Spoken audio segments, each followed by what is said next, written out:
दोस्तों पीछे आओ, पीछे आपने जो मान सम्मान दिया उसके लिए बहुत बहुत शुक्रिया। बहुत दूर है आपका ये छतरपुर यार, बहुत दूर है, लेकिन मैंने अपने आप से वादा किया है कि सपनों को पूरा करने वाले लोगों के सपनों को पूरा करवाने वाले जुनूनी और जशीले लोग जहां भी होंगे मैं वहां हमेशा जाऊंगा।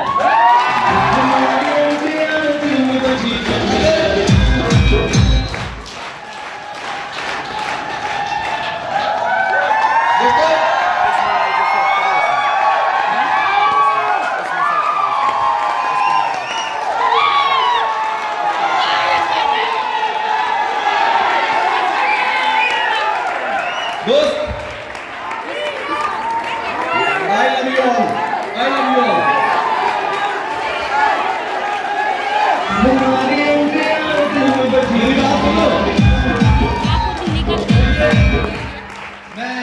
मैं मानता हूँ कि आप बहुत एक्साइटेड हैं, बहुत जुनूनी हैं, मुझे बहुत रिस्पेक्ट देते हैं और मुझसे बहुत प्यार करते हैं, और जो तड़प आपके दिल में उधर हो रही है वही तड़प इधर भी हो रही है।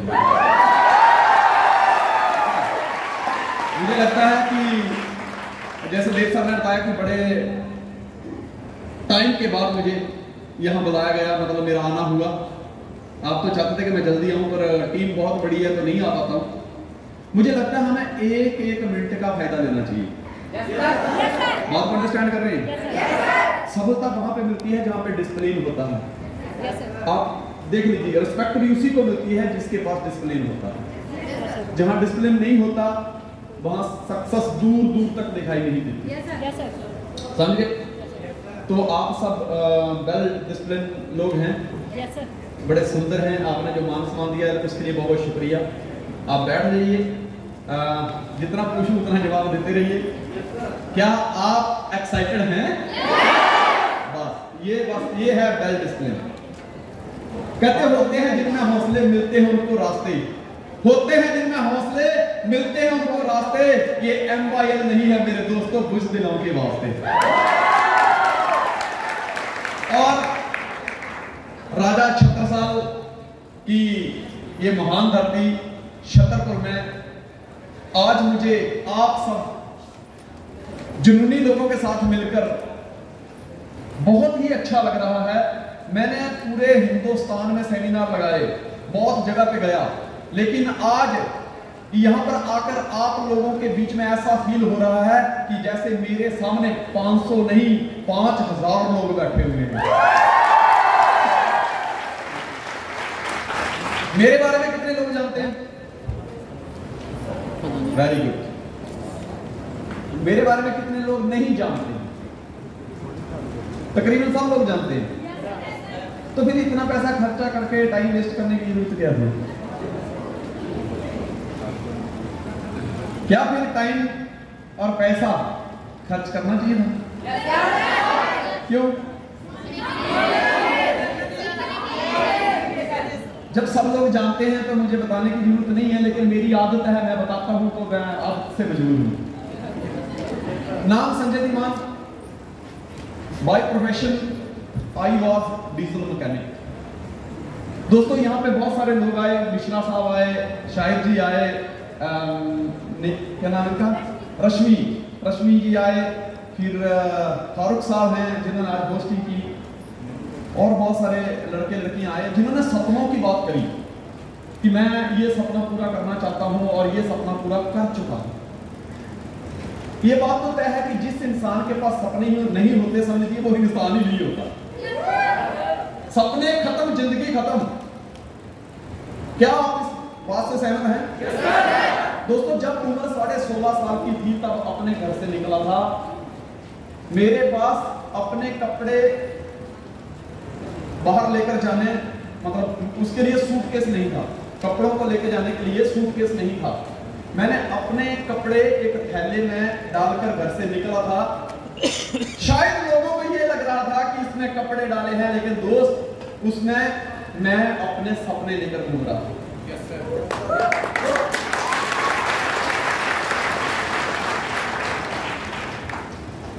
गांव का रहने वाला, हिमाचल का रहने वाला, और पूरा हिमाचल तो पता आपको जंगली एरिया है। आज भी मेरे घर में जो पुराना घर है जो पिताजी ने बनाया है, उस घर में आज भी कार नहीं जाती। वहां से निकला हुआ व्यक्ति 9 मई 1992, 16.5 साल की उम्र थी, बस ख्वाब देखकर निकला था कि जिंदगी बदलनी है यार।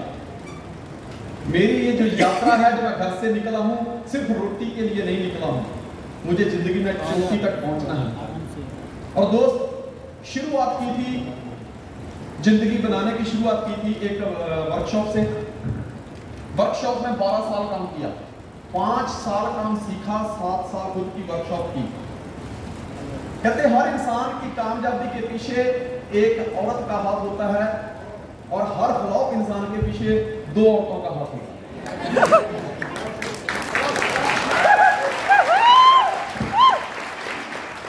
और मैं भाग्यशाली हूं कि मुझे डायरेक्ट इंडस्ट्री में लेकर आने के लिए अगर किसी ने मजबूर किया, अगर प्लान दिखाया, अगर सपोर्ट की, फोर्स किया, तो वो कोई और नहीं, मेरी धर्मपत्नी अंजू धीमान ने किया।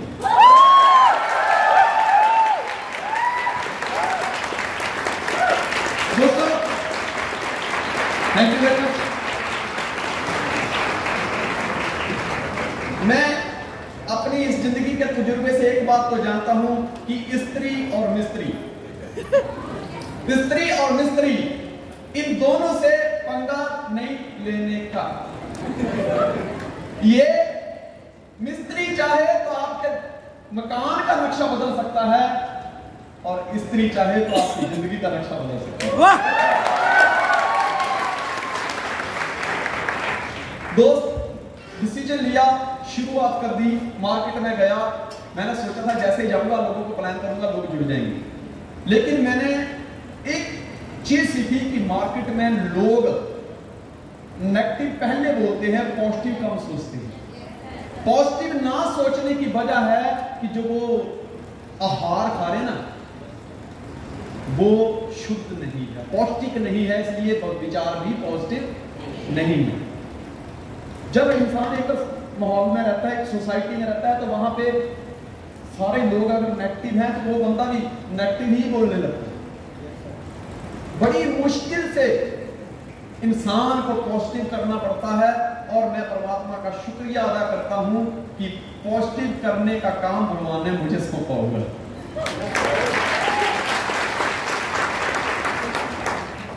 दोस्त, जब घर से निकला था, बस में निकला था, मेरे पास साइकिल तक नहीं थी। मैंने पिताजी से साइकिल मांगी, ये कहानी है, बीच में सुनाता रहूंगा। साइकिल नहीं मिली। अपने खानदान में 4 व्हीलर खरीदने वाला मैं पहला व्यक्ति हूं, खानदान की बात है।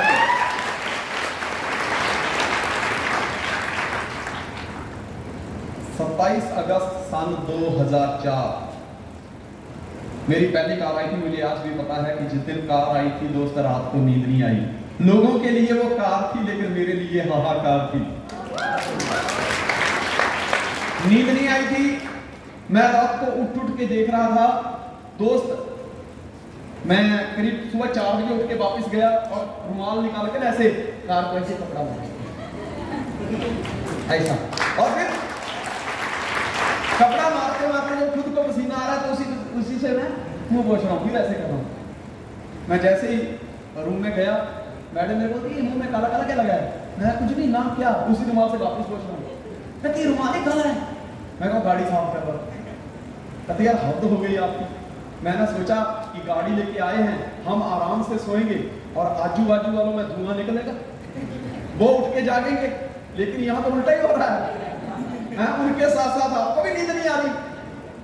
मैंने कहा एक बात तो तय है यार कि सपने जो है ना वो बड़े कीमती होते हैं, इसलिए हर किसी के पूरे नहीं होते, क्योंकि हर किसी में सपनों की कीमत को चुकाने की ताकत नहीं होती।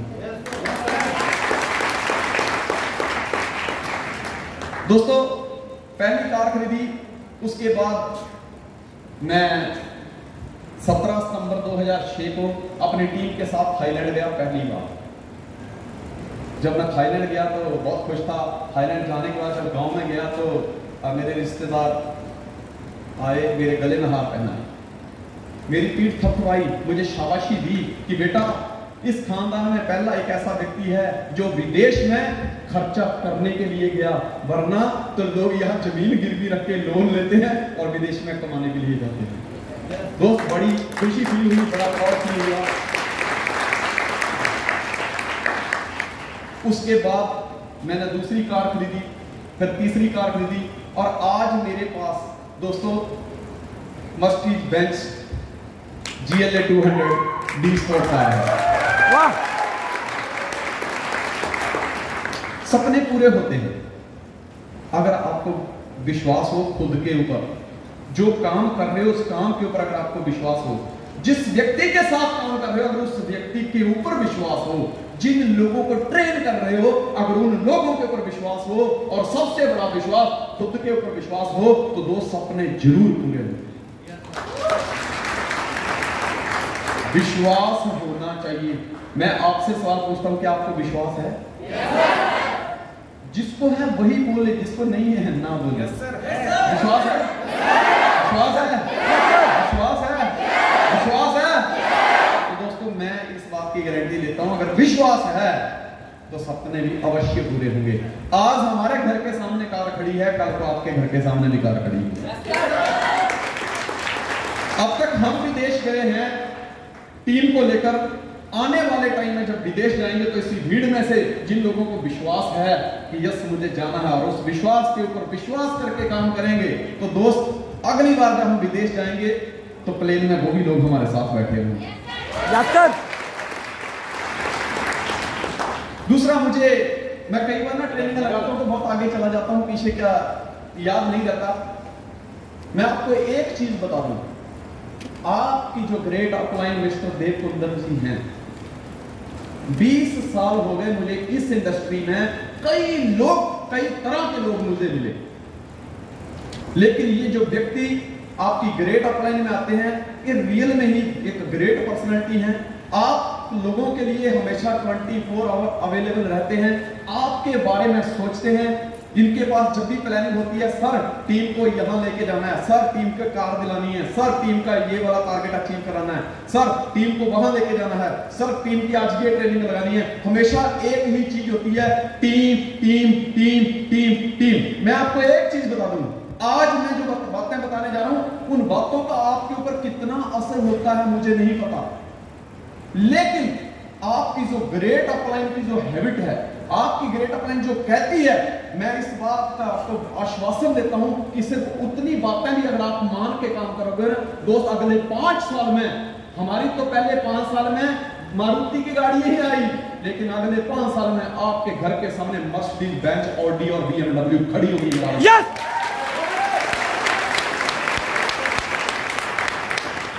तो तैयार है आगे बढ़ने के लिए? दोस्त शुरुआत करते हैं कि क्यों मैंने MYL को चुना। Why I choose MYL? ऐसा क्या है इसके लिए? मैं जितना बोलूं मुझे लगता है ये दिन MYL की खूबियों को बताने में कम पड़ जाएगा। मैं जितना बोलूं वो कम पड़ जाएगा, पर कुछ ऐसी बातें, कुछ ऐसे पॉइंट जिन्होंने मुझे बहुत आकर्षित किया अपनी ओर, मुझे लगा कि बस एक इंसान को यही चीजें चाहिए, और दोस्त जिसकी वजह से हमने इस सिस्टम को एज ए कैरियर चुना। क्या सुनना चाहते हैं? Next please. पूरा बड़ा यहां आओ, नीचे यहां पे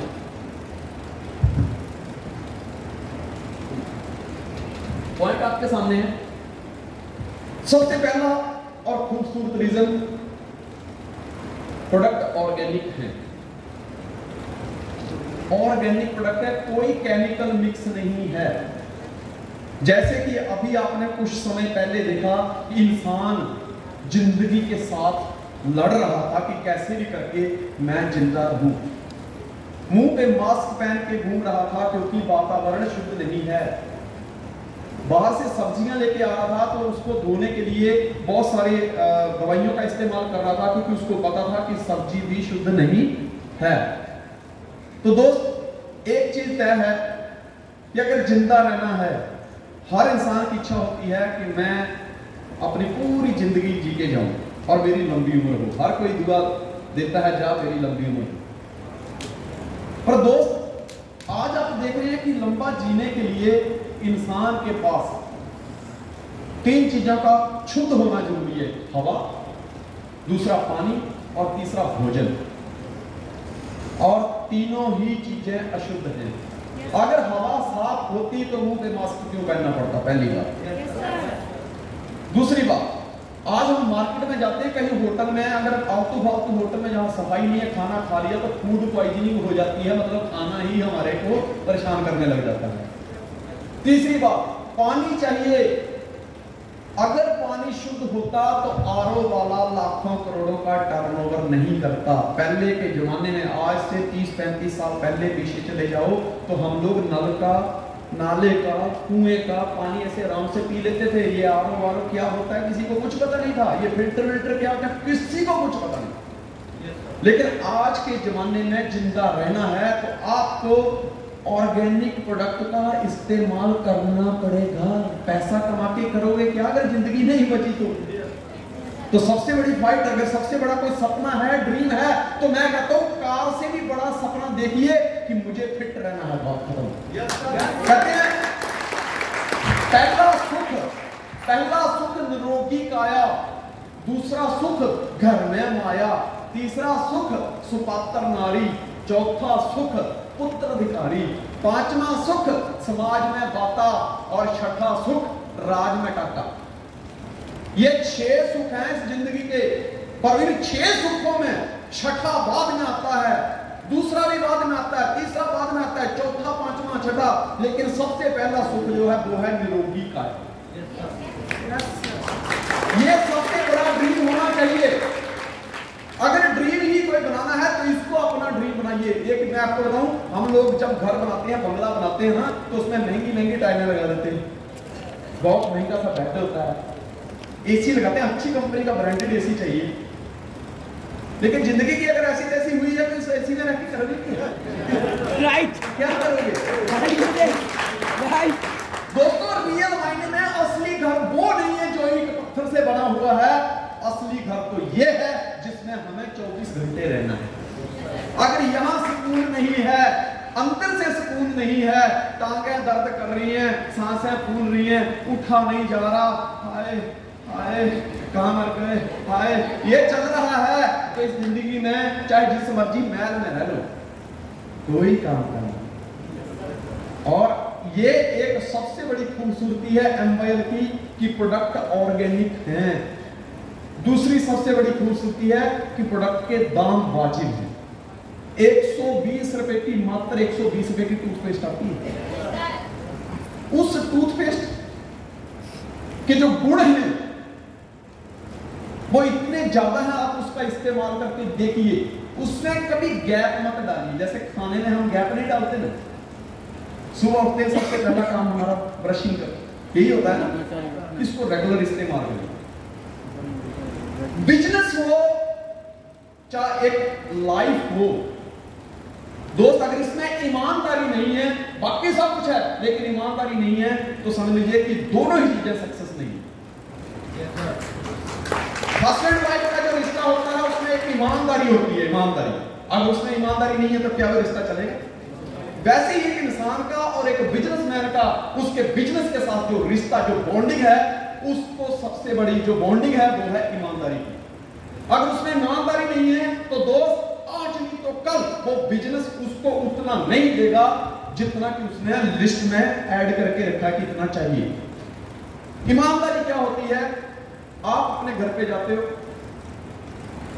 लाइफ बॉय का साबुन लेके आते हो, लक्स का साबुन लेके आते हो, हमाम का साबुन लेके आते हो। ये चीजें पहले अच्छी लगती थी, लेकिन आज हमारे पास खुद का LOFT शॉप है। यस सी बतौर हमारे पास क्लींजिंग बाथ शॉप है, ब्रांड है। अगर आप अपने बाथरूम में गए, कुंडा लगाया, और किसी अदर कंपनी के प्रोडक्ट से नहा रहे हो, दूसरे का फेस वॉश अपने मुंह पे यूज कर रहे हो, तो आप सोच रहे कौन देख रहा है? खुदा तो देख रहा है। यस, ये ताले सिर्फ और सिर्फ इंसान के लिए हैं, वो तो 24 घंटे हर जगह मौजूद है। अगर आप सोच रहे कौन देख रहा है, वो ठंडे ठंडे पानी से नहाना चाहिए और सामने दूसरे का घिस रहे हैं कच्चा बादाम। मैं आपको एक चीज बता देता हूं, कच्चा बादाम हो ना हो, लेकिन ये बंदा बिजनेस में बिल्कुल कच्चा है, ये नादान है, ये कभी कामयाब नहीं हो सकता। ईमानदारी का मतलब है जब कोई भी ना देख रहा हो, फिर भी अगर मैं अपने रिश्ते में, अपने बिजनेस के रिश्ते में ईमानदार हूं, तो दुनिया की कोई ताकत मुझे पीछे नहीं लगे सकती। Yes sir. दोस्त, मैं बाहर निकलता हूं, घर पे मेरे टोटल चले जाओ, कोई अदर ब्रांड नहीं है जो हमारे कंपनी के प्रोडक्ट में मतलब नहीं आता। उसके अलावा जो मुझे प्रोडक्ट चाहिए वो बाहर बिग बाजार से लाता हूं। बाकी जितने प्रोडक्ट हैं घर में यूज होने वाले, मेरे डेली यूज होने वाले, वो सब मैं अपनी कंपनी के इस्तेमाल करता हूं। क्यों? क्योंकि मैं जिस कंपनी का प्रोडक्ट खरीदूंगा उसका रेवेन्यू जनरेट होगा। अगर मैं हमाम खरीदूंगा, लाइफबॉय खरीदूंगा, तो उनका रेवेन्यू जनरेट होगा। तो मैं अपने बिजनेस, अपने लोगों के साथ ईमानदारी नहीं कर रहा।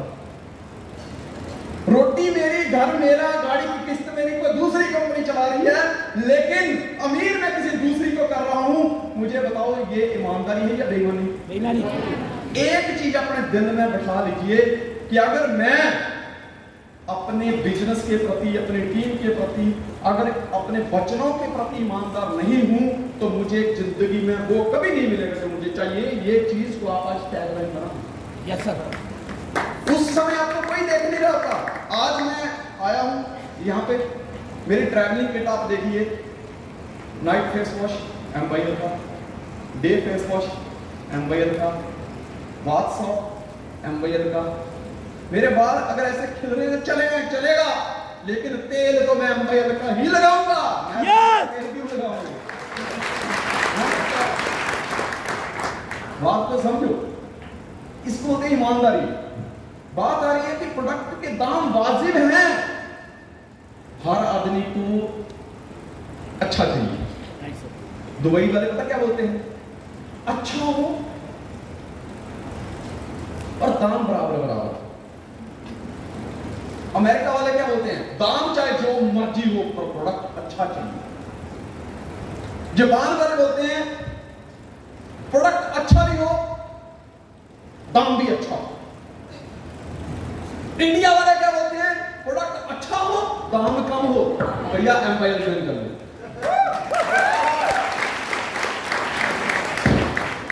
प्रोडक्ट असरदार है। दोस्त, मेरी वाइफ, उनको ना एक प्रॉब्लम थी बहुत टाइम से। जब भी नींबू का सेवन करे, नींबू पानी पिए, दही खाए, तो उसके हाथ पैर ये सारे सूज जाते थे, इतने बड़े बड़े हो जाते थे। वो ऐसे दबाती देखो कितने सूज गए।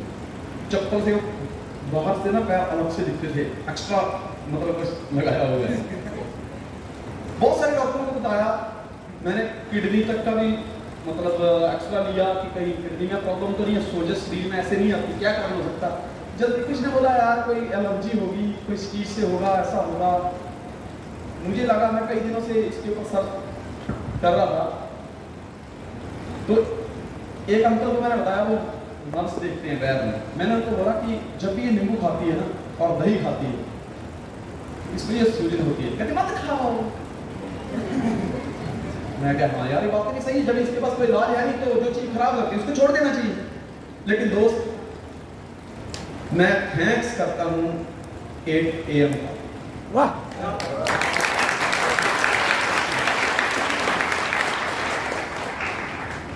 8 AM लेने के बाद 10 डेज के अंदर वो जो प्रॉब्लम थी वो खत्म हो गई। आज वो नींबू भी खाती है, आज वो दही भी खाती है। तो प्रोडक्ट क्या है? असरदार है। यस। लायबिलिटी शून्य है। जैसे हम किसी दुकान में जाते हैं, मैंने अपने 2000 का सामान लिया, उसको 2000 रुपए दे दिया, सामान ले लिया। आप कार में बैठे और पता चला कि जिससे आपने सामान लिया उसको अटैक आया, उसकी डेथ हो गई, आपका कोई नुकसान है? क्योंकि आपने तो 2000 देके 2000 के प्रोडक्ट के लिए बात खत्म होगी। बात समझ रहे हैं? यहां पे लायबिलिटी शून्य है, क्योंकि अगर कोई व्यक्ति जितने पैसे देता है, मान लो उसने 2000, 5000, 10000 के प्रोडक्ट लिए, पैसा दिया, उतने का सामान ले लिया, मतलब हमारा यहाँ पे रिश्ते बने रहते हैं, यहाँ पे रिश्तों से मुंह फेरने की नौबत नहीं आती। बात समझ रहे हो? अब तो वो बात है, पहले इस्तेमाल करो फिर विश्वास करो। ठीक है। दूसरा है, ग्राहक का दायरा बहुत बड़ा है, क्योंकि 7-8 साल का जो बच्चा है वहां से लेके 95-100 साल तक का बूढ़ा व्यक्ति तक, ये हमारे ग्राहक हैं। बहुत बड़ा दायरा है, मतलब जिधर जाओ उधर ही हमारा कस्टमर बैठा है। कस्टमर ढूंढने की जरूरत नहीं है। गुरु नानक साहब ने एक बात बोली है, नानक दुखिया सब संसार। मतलब इस संसार में हर कोई किसी ना किसी कारण से दुखी है। अगर आपको उसका सही कारण पता चल जाता है तो आप उसको अपना प्रोडक्ट देख के उसके दुख को दूर करके उसको सुख, खुद के लिए दुआएं और अपने सपनों के लिए पैसा इकट्ठा कर सकते हैं। हर प्रोडक्ट का पक्का बिल काटा जाता है, आपको पक्का बिल में कोई झोल झाल नहीं है। जीएसटी और टीडीएस समय समय पर भरे जाते हैं, टैक्स की कोई चोरी नहीं होती। सारी ट्रांजैक्शन अकाउंट टू अकाउंट होती है। कैश की कोई ट्रांजैक्शन कंपनी एक्सेप्ट नहीं करती। आप कोई भी कैश डालना भी मत, फिर मत बोलना सर कैश डाला था, स्लिप मेरे पास है, लेकिन कंपनी आईडी नहीं करेगी। कंपनी का काम है एक नंबर का, सिर्फ और सिर्फ वाइट काम, कोई झोल झाल नहीं। जो आया मेरे अकाउंट से इतना आया, उसके सामने ये दे दी। ये क्लैरिटी बहुत जरूरी है।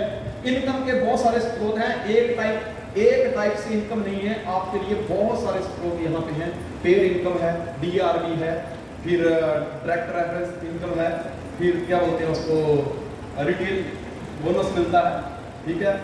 डेली अगर खर्चे हैं तो डेली इनकम भी है। बहुत सारे टाइप से, हम पहले कहते थे डिवर्सिफाई और इनकम, अपनी इनकम के स्रोत बढ़ाओ बोलते थे और अमल नहीं करते थे। लेकिन आज की डेट में जो बोलते थे वो अमल करने का भी टाइम आ गया। बहुत सारे स्रोत हैं हमारे पास इनकम। सबसे बड़ी ताकत है कि लोग प्रोडक्ट को बार बार खरीदते हैं, रीयूज होता है उसका। डिमांड जितनी बढ़ेगी सप्लाई भी उतनी बढ़ेगी। जब डिमांड बढ़ती है तो उसके बाद रेवेन्यू जनरेट होता है।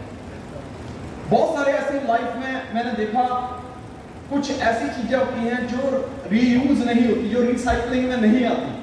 और जो प्रोडक्ट रीयूज नहीं होता और आप उस प्रोडक्ट में हैं तो दोस्त आपकी इनकम बहुत कम और बहुत स्लो तरीके से होगी, क्योंकि उसका खपत नहीं है। आज की डेट में अगर कोई व्यक्ति कहीं भी करियाने की दुकान खोल के बैठ जाए दोस्त, उसका काम चलेगा, क्योंकि जो उसने प्रोडक्ट रखे हैं वो डेली यूज, डेली नीड वाले हैं। हर किसी को, चाहे गोरा हो, काला हो, अमीर हो, गरीब हो, गांव का हो, शहर का हो, लड़का हो, लड़की हो, पढ़ा लिखा हो, अनपढ़ हो, हर किसी को खाना तो चाहिए, तो वो चलेगा क्योंकि उसके रीयूज होते हैं प्रोडक्ट। ठीक है। सबसे बड़ी ताकत है दोस्तों रीपरचेजिंग की।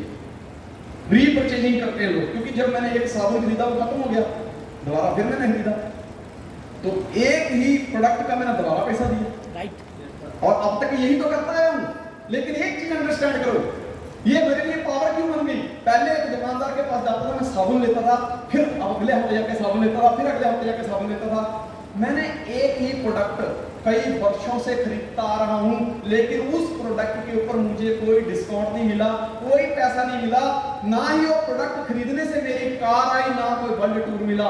लेकिन ये पहली ऑर्गेनाइजेशन है जिसके प्रोडक्ट का इस्तेमाल करते हो आप, उसके बाद आपका रेवेन्यू जनरेट होता है, आपकी कार भी आती है, आप वर्ल्ड टूर पे भी जाते हैं।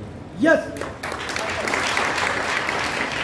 बात आ रही थी सपनों कि इस सपनों को पूरा कैसे किया जाए। जब हमारे पास इतनी बड़ी ताकत है एम्पायर की, इतने अच्छे प्रोडक्ट हैं, तो उसके बाद कैसे इन प्रोडक्ट को सेल करके, कैसे इन प्रोडक्ट को लोगों तक पहुंचा के, लोगों को इसका बेनिफिट दिला के हम अपने सपनों को पूरा कर सकते हैं। सुनना चाहते हैं? तो दोस्त अब बात करते हैं कि how to deal with dreams. यहाँ पे जो भी व्यक्ति है उसने सपनों की बात करी। किसी ने कहा मेरी बाइक आई, किसी ने कहा मैंने 7-8 मोबाइल ले लिए है, किसी ने कहा मैं गोवा जाके आया, किसी ने कहा मैं थाईलैंड गया था, किसी ने कहा मेरी कार आ गई, किसी ने कहा मेरी बाइक आ गई। हर कोई व्यक्ति जिंदगी में सपने देखता है, लेकिन दोस्त हर किसी के सपने पूरे नहीं होते। वजह क्या होती है कि सपने पूरे क्यों नहीं होते, और ऐसी क्या वजह है कि जिससे सपने पूरे होते हैं। तो दोस्त देख रहे हैं कि सपनों के साथ डील कैसे किया जाए। Next please. सबसे पहली बात है कि हमारा गोल है क्या, हमें चाहिए क्या। सेट एक क्रिस्टल क्लियर गोल। जैसे कांच में साफ साफ दिखाई देता है, वैसे अपने माइंड को एकदम क्लियर कर लो कि मुझे ये चाहिए, प्रिपेयर कर लो। जैसे कोई व्यक्ति कपड़े की दुकान पे जाता है ना, अगर उसका गोल सेट नहीं है तो या तो वो लेता कुछ नहीं है, या तो वो बहुत कुछ लेके चला जाता है, उस पे भी पैसा खर्चा कर जाता है जो उसने उसका गोल बनाया ही नहीं होता। एक व्यक्ति घर से निकला, रेमंड की शॉप पे चला गया, उसको पता है कि मुझे ब्लैक पैंट सूट सिलाना है, पैंट कोट सिलाना है, क्लियर है, तो जाके सीधा बोले लगा। सामने वाला तो रिसेप्शन पे जो बैठा है, जो सेल्समैन है उनका, वो बैठा हो तो क्या बोलेगा, आपको क्या चाहिए सर, क्या दिखाऊं? वो कहेगा मुझे ब्लैक सूट लेंथ दिखाओ। अब उसको भी क्लियर होगा, उसका भी टाइम बच गया, इसका उसको पता है इसको ब्लैक चाहिए, वो 8-10 प्रकार के ब्लैक सूट निकाल के सामने रख देगा उसके रेट के साथ। सर इसका रेट ये है, इसका ये, इसका ये, इसका ये, इसका ये इतने का पड़ेगा, ये इतने का पड़ेगा, ये इतना पड़ेगा, और इसमें ये क्वालिटी, इसमें ये क्वालिटी, इसमें ये क्वालिटी, इसमें ये क्वालिटी, इसमें। उसके बाद आपको क्या करना होता है, डिसीजन लेना होता है। लेकिन एक व्यक्ति जाता है रेमंड की शॉप पे, सामने वाला कहता है सर क्या दिखाऊं, दिखाओ यार कुछ। अभी वो भी कंफ्यूज है, ये भी कंफ्यूज है, राइट? क्लियर है ना? Yes sir. वो कभी ऑरेंज कलर का ड्रेस निकालता है, कभी ब्लू कलर का निकालता है, कभी ब्लैक, कभी व्हाइट, ऐसे 8-10 ड्रेस दे देता है। फिर पूछता है सर आपको वैसे पर्टिकुलर किसके लिए चाहिए, कोई फंक्शन है, कोई मैरिज फंक्शन है, कोई घर में फंक्शन है, कोई सेमिनार है, सर आपको चाहिए किस लिए? अरे यार एक सेमिनार है यार, उसके लिए चाहिए। तो सर किस तरह का आप पहनना पसंद करें, ब्लैक पैंट हो, ब्लैक सूट हो, और उसमें व्हाइट शर्ट अंदर टाई लगी हो, ब्लैक वाली रेड वाली टाई, सर कैसा लगेगा? वो उसका ड्रीम सेट करता है कि जो इतने सामने खिला के रखे हुए हैं, इनमें से कोई ना कोई लेके चला जाए। और एक बार अगर उसके दिमाग में वो अपना विचार डाल देता है, तो दोस्त उसके बाद जो व्यक्ति ये कहकर गया था, ये सोचकर गया था कि एक ड्रेस लेके आऊंगा, पर उसको ये पता नहीं कौन से कलर का चाहिए, वो सेल्समैन उसको 4 ड्रेस दे देता है। सर ये वाला कलर पे आपको बहुत सूट करेगा, सर ये वाला बहुत सूट करेगा। कारण क्या है कि उसका कोई भी क्रिस्टल क्लियर गोल सेट नहीं। सेट करना है कि मेरे को जिंदगी में चाहिए क्या, मेरा सपना क्या है। विजुअलाइज करिए उसको, आपका जो सपना है उसको विजुअलाइज करिए। अगर आपको आपका अपने सपना लिखते हैं कि मुझे कार लेनी है, तो 10 मिनट डेली उसको विजुअलाइज करिए कि जिस दिन मेरी कार आएगी मेरे पापा कितने खुश होंगे, जब मेरी कार आएगी तो मैं पापा मम्मी को लेकर कहां जाऊंगा, मेरे रिश्तेदार उस कार को देखकर क्या कमेंट पास करेंगे, और फिर आपको उन दोस्तों के भी नाम याद आएंगे जो आपसे जलते हैं, जो आपकी सुनते नहीं है, जो कहते थे देखेंगे आएगी तेरी कार, हमें नहीं लगता तेरे सपने पूरे होंगे। लेकिन आप फील कर रहे हो कि जिस दिन ये आ गई ना, उनको तो 4 को जरूर बताने जाऊंगा कि देख, और उनके घर के सामने जाके पैं करूंगा। ये होती है विजुअलाइजेशन। विजुअलाइजेशन की ताकत को समझिए। विजुअलाइजेशन का मतलब है मन की आंखों से सपना पूरा होते हुए देखना। आप अंडरस्टैंड करिए, थॉमस अल्वा एडिसन जिसने बल्ब बनाया था, हजारों बार फेल हुआ, लोगों ने कहा ये पॉसिबल नहीं है, ये इम्पॉसिबल है, ये इम्पॉसिबल है, लोग तो कहते थे, लेकिन जो उसके साथ काम करते थे वो भी कहते थे थॉमस क्या कर रहा है। लेकिन थॉमस एडिसन हमेशा एक बात करता, बस अगली बार में बल्ब जरूर जगे। दोस्त बदल तो बाद में जगह, हजारों प्रोग्राम करने के बाद, हजारों परीक्षण करने के बाद, हजारों प्रयास करने के बाद में बल्ब जगा, लेकिन इसकी इमेजिनेशन में इसने मन की आंखों से बल्ब को पहले से ही जगता हुआ देख लिया। ये होती है विजुअलाइजेशन। और जिस बंदे ने अपने सपने को मन की आंखों से विजुअलाइज करते हुए देख लिया है दोस्त, उसके ऊपर नेगेटिव का कोई असर नहीं पड़ता, वो उसको एक ना एक दिन पूरा कर लेता है। मैं आपको बताता हूं, हर आदमी अपने शरीर के पीछे दौड़ता है, दौड़ना भी चाहिए, बहुत महंगी सौगात दी है भगवान ने, लेकिन शरीर के ऊपर राज हमेशा इंद्रियां करती हैं। और इंद्रियों का मालिक कौन है? विचार। और विचार कहां से आते हैं? बुद्धि से। और बुद्धि को कौन चला रहा है? आत्मा। तो हमारे शरीर का स्वामी कौन है? आत्मा। लेकिन हम आत्मा को छोड़कर सबकी सुनते हैं।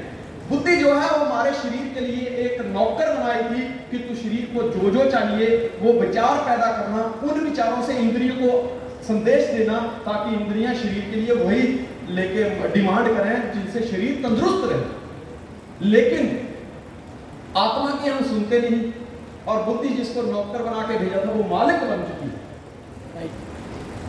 ठीक है ना?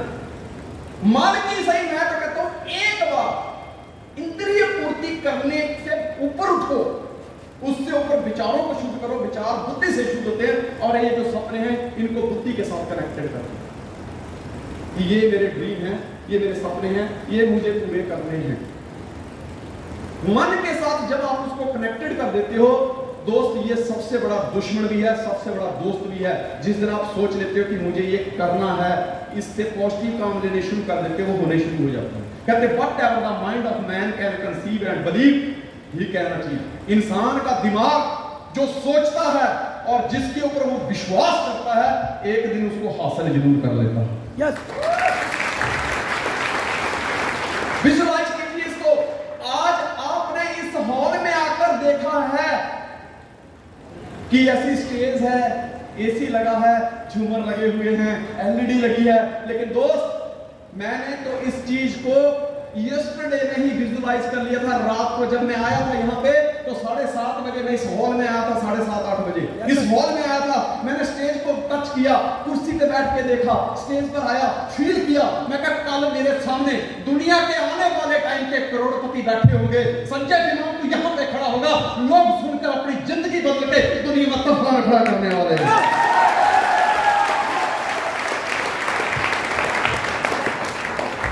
दोस्तों ये कल्पना है, कल्पना कीजिए अपने बारे में, नहीं तो किसी और के बारे में क्यों?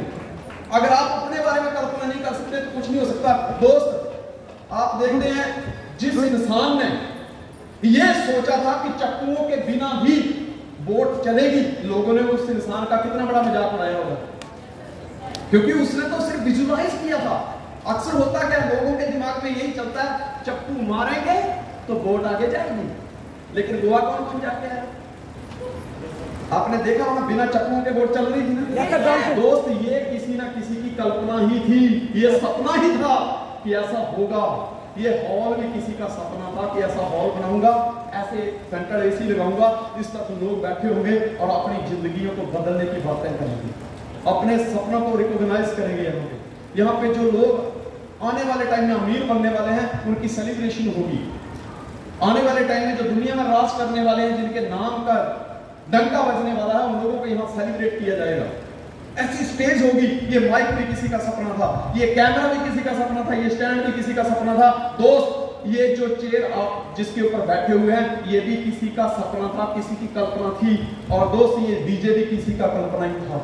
ये होटल बनाना है, इस तरह से बनाऊंगा, ऐसे कलर होंगे, ऐसा डिजाइन होगा, ये पहले कल्पना में बना, बाद में हकीकत में बना। जो आर्किटेक्ट से जब नक्शा बनवाया था तो उस व्यक्ति ने पूछा मालिक से कि कैसा चाहिए? यार मेरे को ऐसा ऐसा चाहिए। जमीन क्या? इतनी जमीन है, ये साइज उसका, इतने साइज फ्रंट में है, इतना बैक है, इतनी चौड़ाई है, इतनी लंबाई है। दोस्त उसके बाद उस आर्किटेक्ट ने विजुअलाइज किया और लगी कलम चलने। पहले विजुअलाइजेशन हुई, पहले मकान यहाँ पे बना, पहले नक्शा यहाँ पे बना, फिर कागज पे बना और उसके बाद ये हकीकत में बना। दोस्त ये हकीकत हकीकत में तीसरे नंबर पे आके बना है। अगर आपकी कामयाबी का नक्शा आपके दिमाग में नहीं है तो बाहर ढूंढना बंद कर दीजिए, वो कभी नहीं आएगा, कभी पूरा नहीं होगा। यहां से अगर कामयाबी चाहिए, पहले यहां से कामयाबी चाहिए अगर जिंदगी में तरक्की करनी है तो। दोस्त, change your thinking progress is impossible without change, and those who cannot change their mind cannot change anything. जिंदगी को बदलने की शुरुआत दिमाग से ही होती है। इंसान हजारों साल पहले जंगलों में रहता था। कुत्ता, घोड़ा, गधा, गीदड़, भालू, शेर, खच्चर, सब एक साथ में, और इंसान, आदि मानव एक ही तालाब में पानी पीते थे और इंसान कच्चा मांस खाता था। कोई ड्रीम नहीं होता था उसका, हाथ में पत्थर लेके या जो हाथ में उससे शिकार करता था, कच्चा मांस खाता था। दोस्त, क्या हुआ? धीरे धीरे धीरे धीरे इंसान की सोच डेवलप हुई। रात होती थी तो जंगली जानवर, हिंसक प्राणी आते थे और इंसान के बच्चों का शिकार करके चले जाते थे। रात इतनी डरावनी है नहीं जितनी हम आज सोचते हैं, पर सोचना तय है। ये डर की सोच कहां से आई? हमारे ही बुजुर्गों ने डाली है, क्योंकि पहले बुजुर्ग जो थे वो जंगलों में रहते थे, जो बहुत पुराने, हजारों साल पुरानी बात कर रहा हूं। जब जंगलों में रहते थे, अगर उनके साथ कोई हादसा हुआ, उन्होंने अपने बच्चों को अवेयरनेस दी, उन्होंने अपने बच्चों को अवेयरनेस दी, उन्होंने अपने बच्चों को अवेयरनेस दी, और तब से वो रात बदनाम हो गई कि रात में ऐसा होता है, रात है यार, कुछ भी हो सकता है। उनके साथ ऐसी घटनाएं घटी थी। जब इंसान रात को सोया होता था, भालू, शेर, चीता, हिंसक प्राणी जो होता है वो इंसान के बच्चों का शिकार कर देते थे। इंसान ने कहा कि एक दिन आएगा मैं इस शेर का शिकार करूंगा, इसको पिंजरे में कैद कर दूंगा। लोगों ने मजाक उड़ाया, ये नहीं हो सकता, लेकिन इंसान मन में ठान चुका था, सोच चुका था कि ये होगा। मैं ऐसे भाले का निर्माण करूंगा और इंसान होकर जो आज शेर मेरे बच्चों का शिकार करता है, मैं शेर का ही शिकार कर दूंगा। जो डरपोक थे, जिनकी सोच कमजोर थी, उन्होंने कहा ये पॉसिबल नहीं है, शेर जंगल का राजा है। तो इंसान डरा कि हाँ यार, वो तो जंगल का राजा है यार। फिर इंसान ने विजुअलाइज किया कि यार शेर सिर्फ और सिर्फ जंगल का राजा है, लेकिन मैं तो इस पृथ्वी का राजा हूं। उसके पास तो एक सीमा है राज करने की, और मैं इस पृथ्वी पर असीमित दायरे में राज करता हूं। दोस्त, आज आप देख लीजिए, शेर आज भी इंसान का गुलाम है। सर्कस में जब इंसान इशारा करता है तो शेर उसके इशारे पे नाचता है, क्योंकि ये सोच के कारण हुआ। और कहते हैं शेर जंगल का राजा है, लेकिन पृथ्वी पे इंसान का राज चलता है। लेकिन इसी सोच के कारण इंसान ने आज जल में, थल में और आकाश में तीनों जगह राज करना शुरू कर दिया था। अपनी दुनिया को बदलना चाहते हो, अपने सपनों को पूरा करना चाहते हो, तो अपनी सोच को बदलना होगा। पहले का प्रोडक्ट ऑर्गेनिक है, पहले अपनी सोच में, यहाँ पे इस कंप्यूटर में लाना होगा, हाँ ये फायदेमंद है, पहले यहाँ पे लाना होगा। यस, ये वैल्यूएबल है, जितना पैसा दिया उसके सामने प्रोडक्ट अच्छा है, ये पहले अपने दिमाग में बैठाना होगा। जब ये चीजें, ये प्रोडक्ट जब आपके दिमाग में बैठ जाएगा कि यस ये चीज है, तो इसका असर भी होने लगेगा। एग्री? मनुष्य की असली ताकत उसके शरीर में नहीं है दोस्त, उसकी सोच में है।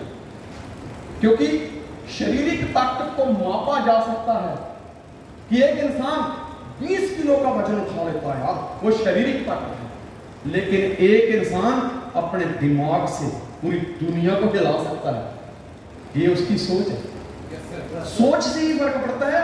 आज से फ्रॉम फर्स्ट डे, आज से अभी से बिना देरी किए अपनी सोच में बदलाव लेकर आना होगा। बड़ा आदमी बड़ी दुनिया की बात करता है, छोटा आदमी सीमित दुनिया की बात करता है। हम कई बार एग्जाम्पल देते हैं कि कुएं में पड़ा हुआ मेंढक, वहां पे एक बार क्या होता है कि समुद्र की एक बहुत बड़ी लहर आती है और एक मगरमच्छ को उसमें डाल देती है। मगरमच्छ जब उसमें पड़ जाता है तो 2-3 दिन तो ऐसे पड़ा ही रहता है। 2-3 दिन के बाद जब तो अपना थोड़ा सा एक पासा हिलाता है तो कहता है यार कहाँ आ गया है यार, बहुत छोटी जगह है। इतना बोलते ही मेंढक की जो सल्तनत है वो हिल जाती है। मेरे इलाके में आके तू कहता है ये छोटी दुनिया है, तू कहां से आया? कहता मैं समुद्र से आया हूं। कहता कितना बड़ा होता है? तो बहुत बड़ा। उसने छलांग मारी कुएं में, बोला इतना बड़ा होता है? बोला नहीं, इससे भी बहुत बड़ा। थोड़ी और छलांग मारी, बड़ा दायरा खींचा, इतना होता है नहीं, बोला ऐसा हो ही नहीं सकता, बोले नहीं इससे बड़ा होता है। फिर उसने एक और छलांग मार के थोड़ा दायरा बड़ा किया, बोले इतना भी नहीं होता, इससे बड़ा होता है। फिर और छलांग मार के पूरे कुएं का जायजा लिया, कहता इतना बड़ा होता है, कहता नहीं इससे भी बहुत बड़ा, कहता हो ही नहीं सकता। इसमें गलत कौन था? इसमें कोई गलत नहीं था, इसमें कोई भी गलत नहीं था। उसका कारण था कि मेंढक ने कुएं से निकलकर बाहर कभी देखा ही नहीं था। हेलो, मेंढक ने कुएं से बाहर निकलकर कभी देखा ही नहीं था। दोस्त, हमें भी वो चीजें असंभव लगती हैं जिनके बारे में हमने कभी बाहर इस दायरे, इस सोच के दायरे से बाहर निकल के कभी सोचा ही नहीं होता। आप देख सकते हैं कुएं में पड़ा हुआ मेंढक है ये, जब आसमान की तरफ देखेगा तो जो कुएं का ऊपर का आकार है उसको आसमान उतना ही नजर आएगा। ठीक है, बड़ा सोचिए, बड़ा सोचने वाले ही दुनिया में बदलाव लेकर आते हैं। थिंक बिग, जितना सोच सकते हो। किसी ने ऐसे ही नहीं कहा है कि अगर आपको सितारों पर जाना है तो चांद के बारे में सोचिए, तब जाके आप सितारों पे पहुंचेंगे। सोचिए। Next please. Your contribution should be greater than your achievement. आप जो चाहते हैं, आपने अपना एक गोल सेट कर लिया, आपने अपना एक ड्रीम बना लिया कि मुझे 10 लाख की कार चाहिए, आपने ड्रीम बना लिया कि मुझे दुबई जाना है जिसमें मेरा 2 लाख का खर्चा होगा, सिंगापुर जाना है जिसमें 2 लाख रुपया लगेगा, आपने एक ड्रीम बना लिया कि अगले 5 साल बाद मुझे बंगला बनाना है, ड्रीम बनाया अगले 5 साल बाद मुझे 50 लाख की ऑडी लेनी है, BMW लेनी है, मर्सिडीज लेनी है। ये आपका एक क्रिस्टल क्लियर गोल हो गया, आपने सेट कर लिया, डेट भी डाल दी। उसके बाद देखना है कि आप उसको पूरा करने के लिए कितना कंट्रीब्यूशन दे रहे हैं। एक चीज अंडरस्टैंड करिए, ये मुर्गी है ना, कितनी बड़ी है, और अंडा, हमें इतना सा अंडा लेने के लिए इतनी बड़ी मुर्गी पालनी पड़ती है। क्या समझ रहे हो? इतना सा अंडा लेने के लिए, इतना सा अंडा लेने के लिए इतनी बड़ी मुर्गी पालनी पड़ती है। दोस्तों, 100 नंबर का पेपर करने के लिए हमें पूरी किताब पढ़नी पड़ती है। अनुभव लेने के लिए जिंदगी के 60 साल लगाने पड़ते हैं। ऐसे आसानी से कुछ नहीं आ जाता। देखना यह कि आपका उसमें कंट्रीब्यूशन क्या है। दोस्त, ये जिंदगी हैंडपंप की तरह है। पानी निकालने से पहले पानी डालना पड़ेगा, फिर हैंडपंप चलाना पड़ेगा, तभी इसमें से कुछ निकाल पाओगे, वरना कुछ नहीं निकलेगा। राइट सर, बात समझ रहे हो ना? अगर चाहिए यश, कीर्ति और सम्मान, अगर चाहिए यश, कीर्ति और सम्मान, तो पहले जाकर शो करो प्लान। कई बार कहता बंदा कहता है नहीं मुझे पहले सब चाहिए। अंडरस्टैंड करिए, सचिन तेंदुलकर जब चौका या छक्का मारता था तब तालियां पड़ती थी। वो मैदान में उतरने से पहले ये कभी नहीं कहता था कि सचिन तेंदुलकर आ गया है, मैं इससे पहले चौका मारूं तुम ताली बजाओ। नहीं, चाय वाला पहले तुम्हें चाय का गिलास देता है, उसके बाद तुम उसको पैसे देते हो। पहले वो क्या करता है? कंट्रीब्यूट, उसके बाद अर्निंग। जब हम इस होटल में आए, हमने कल रात को खाना खाया, बिल नहीं दिया अभी तक, तो होटल वाले ने क्या किया? कंट्रीब्यूशन। उसने अपना कंट्रीब्यूट कर दिया है। अब जब हम चेकआउट करेंगे उससे पहले उसका सारा भुगतान करके जाएंगे। हेलो, अब ये देखना है अपलाइन ने कंट्रीब्यूट कर दिया है, आप उन बातों को इंप्लीमेंट करके अपनी तरफ से कितना और ऐड करते हो, वही आपकी सफलता है। पहले अपनी तरफ से सहयोग देना पड़ता है, पहले किताब पढ़नी पड़ती है, पेपर लिखना पड़ता है, उसके बाद मार्क आते हैं। यस, आप किसी यूनिवर्सिटी में ऐसे नहीं कि एडमिट हुए, एडमिशन ली और 2-3 साल नहीं गए, बाद में गए कि सर मैं 3 साल हो गए पूरे, मेरा 2.5-3 साल का ही कोर्स था, आप एक काम करिए मुझे डिग्री दे दीजिए। मिलती है कभी? नहीं। आप कोई भी डिग्री दीजिए, धोबी पहले कपड़े धोता है, उसके बाद तुम कपड़े चेक करते हो, फिर तुम पैसा देते हो। मिठाई वाला पहले तुम्हें मिठाई तोड़ के देता है, चेक करवाता है, उसके बाद तुम पेमेंट करते हो। तो दुनिया का सिद्धांत है कि अगर तुम्हारा कंट्रीब्यूशन कमजोर होगा तो तुम्हारे नतीजे भी कमजोर ही होंगे, अगर तुम्हारा कंट्रीब्यूशन स्ट्रांग होगा तो तुम्हारे को फायदा भी स्ट्रांग ही मिलेगा। प्लान एक करके तुम सोचते हो कि 10 लोग ज्वाइन कर जाएं, ऐसा पॉसिबल नहीं है।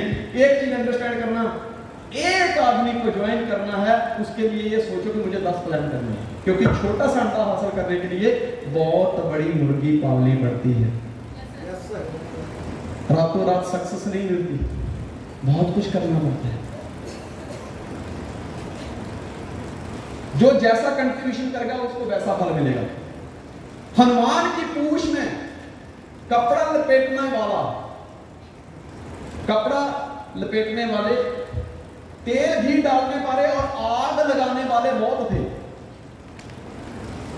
लेकिन विभीषण इसमें शामिल नहीं था। और आप लंका दहन एक बार पढ़ के देख लेना, पूरी लंका धू धू करके जल गई थी। ऐसे लग रहा था जैसे पेट्रोल डाला है। सिर्फ एक घर को छोड़कर, वो घर था विभीषण का, क्योंकि विभीषण ने ना तेल डालने में कोई सहमति जताई थी, ना कपड़ा लपेटने में सहमति जताई थी, ना आग लगाने में सहमति जताई थी। जिसने जितना कंट्रीब्यूशन दिया उसकी झोपड़ी उतनी ही जली थी।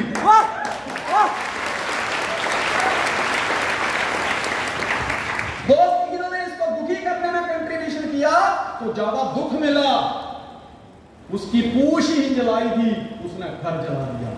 और इसने इसकी पूंछ को आग लगाने में कोई सहमति नहीं दी और लंका का राजा बना दिया था कंट्रीब्यूशन। आपके ऊपर निर्भर करता है। आप नेगेटिव लोगों का समर्थन करते हैं, उसमें कंट्रीब्यूट करते हैं कि पॉजिटिव लोगों की बातों में कंट्रीब्यूट करते हैं। अगर नेगेटिव लोगों की बातों में कंट्रीब्यूट करोगे तो आप रावण की सेना में शामिल हो जाते हैं, मरना तय है। अगर पॉजिटिव लोगों की टीम में कंट्रीब्यूट करते हो तो आप श्री राम की सेवा में शामिल हो जाते हो। एक बात तो तय है, समस्याएं जरूर आएंगी, लेकिन अगले टाइम पे राज भी आप ही लोग करने वाले। यस दोस्तों, एक जंगल में आग लगती है, बहुत सारे पशु पक्षी प्राणी जितने भी होते हैं वो दौड़ते हुए उस आग को बुझाने के लिए आते हैं। एक कौवा एक डाली पर बैठ के कहाँ है, ये नहीं होगा, ये नहीं हो सकता, हम कुछ नहीं कर सकते, बहुत बढ़िया आ गया, हमसे नहीं हो पाएगा, वो चिल्लाए जा रहा था। लेकिन एक नन्ही सी चिड़िया एक तालाब में जाती है, चोंच डुबोती है अपनी, 2-4 बूंदा उसमें पानी की आती है, आग पे डालती है, फिर भाग के जाती है। कौवा कहता है ये क्या कर रही है, ये क्या मजाक समझ के रखा है क्या, ये क्या कर रही है बे, इससे तेरी आग बुझ जाएगी, तेरा इतना सा कद है, इतना सा कद, आग को देख। कहते मायने कद नहीं रखता, मायने कंट्रीब्यूशन रखता है। याद रखना, ये बहुत भयंकर आग है, और जब भी इस आग का जिक्र होगा तो मेरा नाम बुझाने वाली टीम में शामिल होगा, तेरी तरफ तमाशा देखने वाली टीम में शामिल नहीं होगा।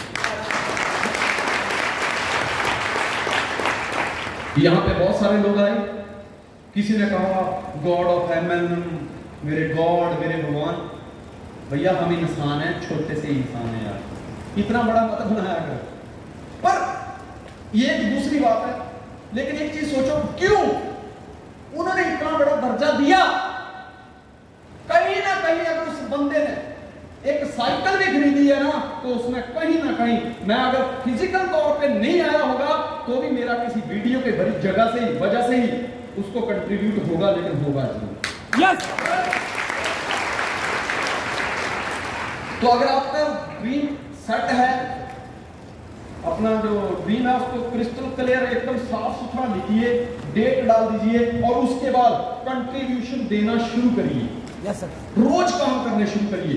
रोजी का मतलब होता है, मैंने पिताजी से पूछा, एक दिन मैं बैठा था ट्रेनिंग बना रहा था, मेरे पिताजी कहते क्या कर रहे हो? मैं ट्रेनिंग बना रहा हूँ। बोले किस पे? मैं कहूँ रोजी रोटी पे।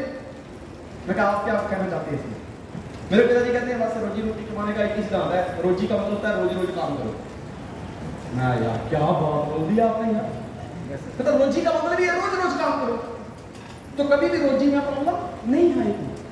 इंसान को जब भी समस्या आती है ना, तो सबसे पहले अपना काम छोड़ के बैठता है।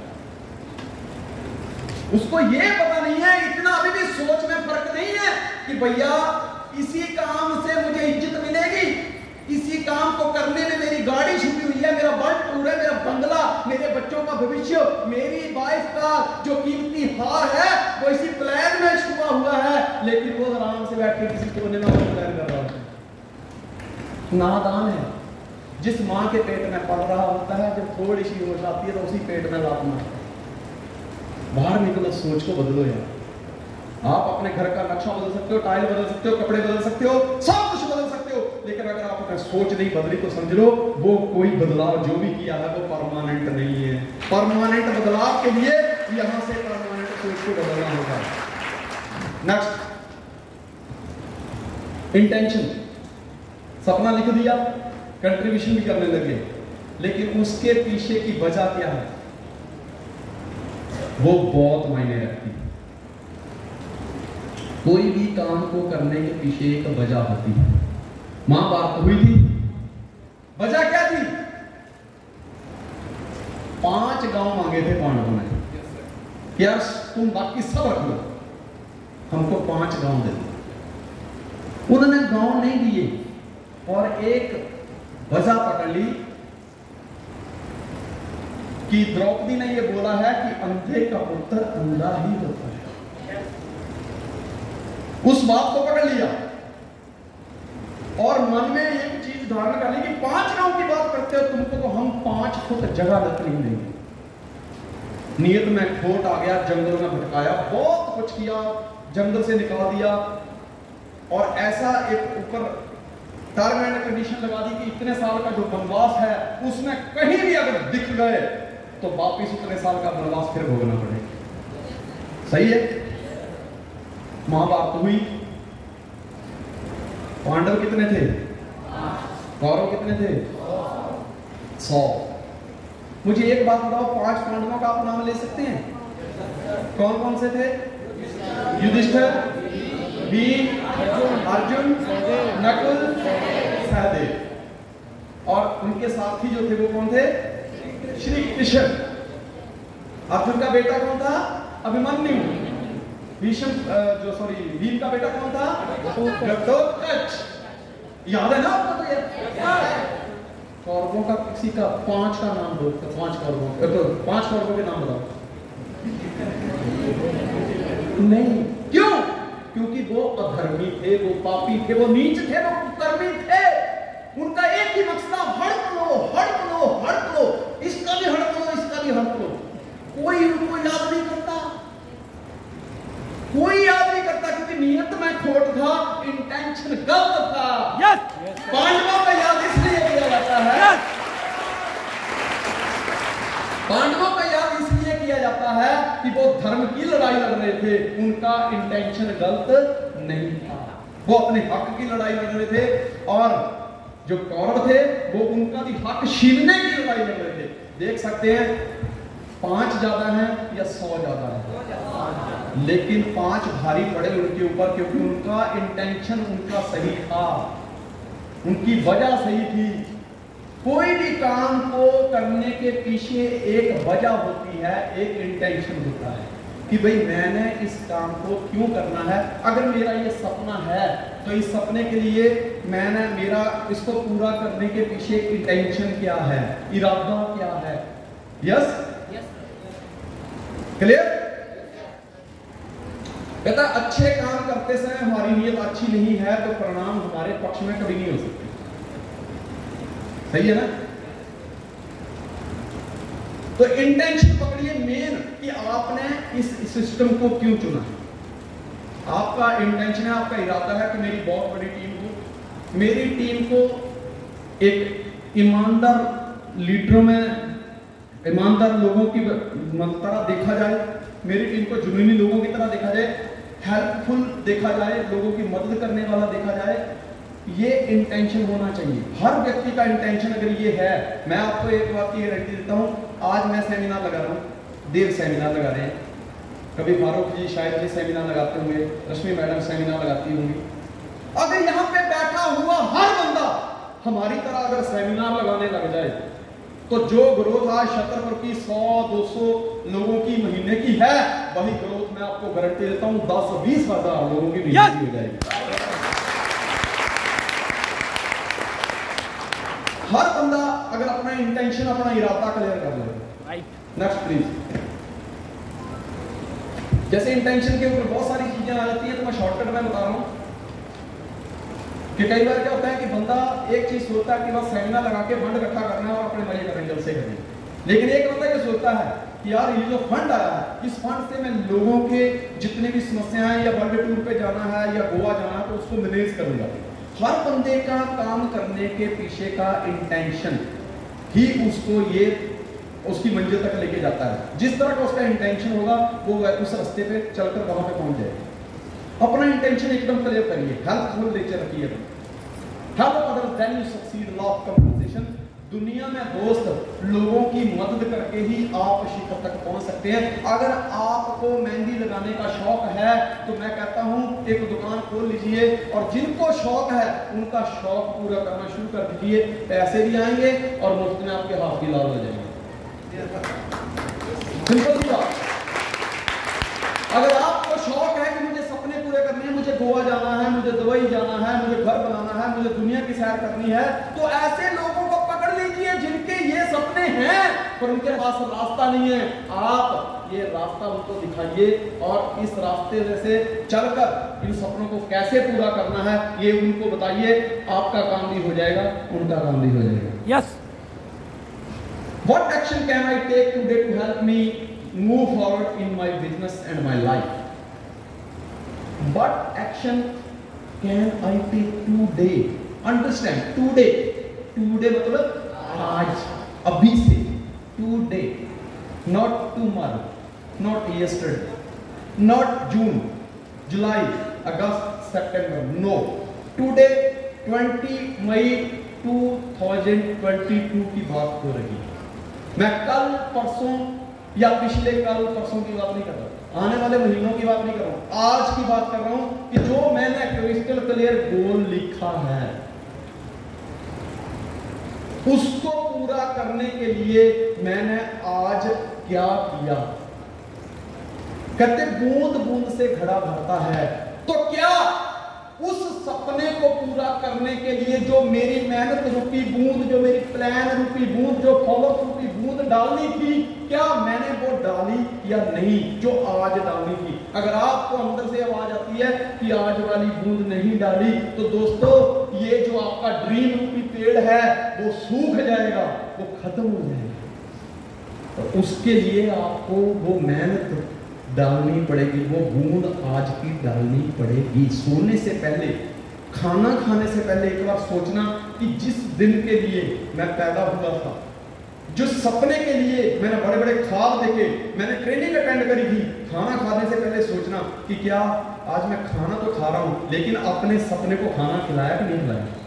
राइट। नहीं खिलाया तो मर जाएगा, खत्म हो जाएगा। इसलिए आज की बूंद डालना जरूरी है। कामयाबी का एक ही सिद्धांत है, लगातार बार बार हर बार, एतवार, सोमवार, मंगलवार, बुधवार, गुरुवार, शुक्रवार, शनिवार, एतवार, हर बार प्रयास करना शुरू कर दो, कामयाबी मिलेगी। एक बार में नहीं मिलती। कौवा प्यासा था, कोई पानी पिलाने नहीं आया था, उसने तलाश करी थी और जार में भी पानी ऊपर नहीं था, पत्थर डाले थे, पत्थर मतलब पानी तो मिला लेकिन ऊपर नहीं था। प्रयास किए तो पानी ऊपर आया, तभी प्यास बुझी। दोस्त हम भी प्यासे हैं, हमें भी कामयाबी चाहिए, प्लेन में जाना है, दुनिया की सैर करनी है, कम समय में बहुत कुछ हासिल करना है, लोगों का भला करना है, लोगों की सेहत अच्छी रखनी है, इस देश में जो देशवासी हैं उनकी हेल्थ के बारे में सोचना है। दोस्त ये हमारी प्यास है और इसके लिए हमें अभी से प्रयास करना होगा, अभी से प्रयास करना होगा, क्योंकि प्रयास करने के बावजूद ही प्यास बुझती है। Yes, right sir. एग्री? जब 2-4 दिन के लिए कहीं जाना होता है तो हम कितनी तैयारी करते हैं, करते कि नहीं करते? आप सोचिए कि आपका ड्रीम है कि मुझे दुबई घूमने जाना है। कब जाना है? 4 महीने बाद, यानी सितंबर में जाना है। एक एग्जांपल के तौर पे ले रहा हूं कि सितंबर में जाना है, तो उसकी तैयारी हम आज से ही शुरू करना कर देते हैं ना। यार मुझे वहां जाना है, मुझे वहां जाना है, उसकी तैयारी, यार कपड़े चाहिए, यार मेरे को पैसा भी चाहिए, यार टीम को भी काम भी डिस्ट्रीब्यूट करके जाना है, लोगों की ड्यूटियां भी लगानी है, सेमिनार भी लगाने हैं, होम मीटिंगें लगानी है, काउंसलिंग भी करनी है, लोगों के प्रोडक्ट के ऑर्डर भी करने हैं, प्रोडक्ट भी मंगवाने हैं, सारी चीजें होती। कितनी तैयारी करते हैं दोस्तों? सपने के ऊपर अगर आपने डेट डाल दी है तो वो सोचोगे कि भाई 31 दिसंबर 2022 डेट लिखी है तो उस दिन पूरा होगा, नहीं होगा वो। उसके लिए हमें आज से ही तैयारी करनी पड़ेगी, फ्रॉम फर्स्ट डे अभी से ही तैयारी करनी पड़ेगी, तभी जाके वो सपना पूरा होगा। Next please. हमारा भाग्य, हमारी किस्मत डिसाइड नहीं करेगी कि हम कैसी जिंदगी जिएंगे, हम या हमारी जिंदगी डिसाइड करेगी कि हमारी किस्मत कैसी होगी। Yes sir. हेलो, कई बार लोग कहते हैं चलो जो मेरे नसीब में था वो मिल गया है। भैया नसीब तय नहीं करेगा तुम कैसी जिंदगी जियोगे। मैंने कहा ना पहले ही कि होते हैं जिनमें हौसले, मिलते हैं उनको रास्ते। ये दुनिया नहीं है दोस्तों बुझ दिलों के रास्ते। वाह। जिनका नसीब तय करता है वो गरीब रहते हैं, और जो बंदा अपनी मेहनत से अपना नसीब तय करता है शिखर पे वही पहुंचते हैं।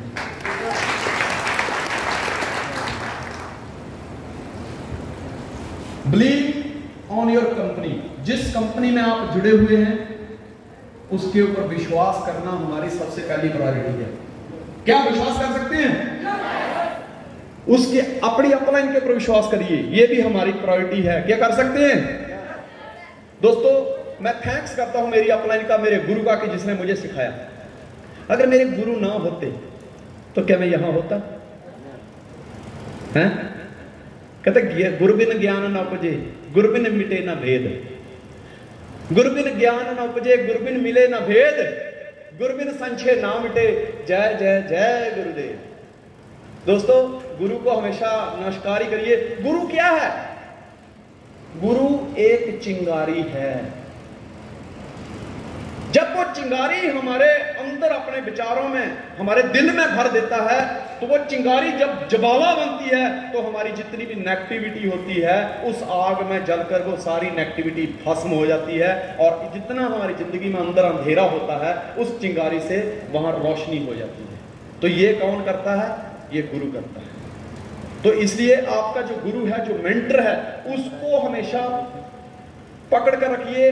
आपका गुरु आपके लिए एक नाव का काम करता है, आपका गुरु चप्पुओं का काम करता है। क्योंकि कितना भी बवंडर आ जाए, अगर नाव आपके पास है और चप्पू आपके पास है तो दोस्त बवंडर आके चला जाता है। और जिस इंसान ने अपने चप्पू यानी कि टीम अपनी नाव यानी कि गुरु को पकड़ के रखा है, उसकी बोट एक दिन जरूर पार लगती है। अपने सिस्टम पे भरोसा रखिए, अपने प्रोडक्ट पे भरोसा रखिए। जिस कंपनी के प्रोडक्ट अगर तुम बेच रहे हो, अगर तुम्हें प्रोडक्ट पे भरोसा नहीं है तो वहां से उन प्रोडक्ट को बेचकर आप कभी भी करोड़पति नहीं बन सकते। कहते तकदीर के खेल से कभी निराश नहीं होते, जिंदगी में कभी उदास नहीं होते। हाथों की लकीरों पर क्यों भरोसा करते हो? तकदीर तो उनकी भी होती है जिनके हाथ नहीं होते। तो ये चीज अंडरस्टैंड करिए कि भाग्य का रोना मत रोइए। जिस तरह देवता अमृत पीते हैं तो अमर हो जाते हैं, यानी कि देवता अमृत पी के जिंदा रहते हैं। दानव जो होते हैं वो मदिरा पी के जिंदा रहते हैं। बच्चा मां का दूध पी के बड़ा होता है, पेड़ पानी पी के बड़ा होता है। इसी तरह इंसान का जो भाग्य है वो इंसान का पसीना पी के बड़ा होता है। नेक्स्ट प्लीज, पीछे लीजिए।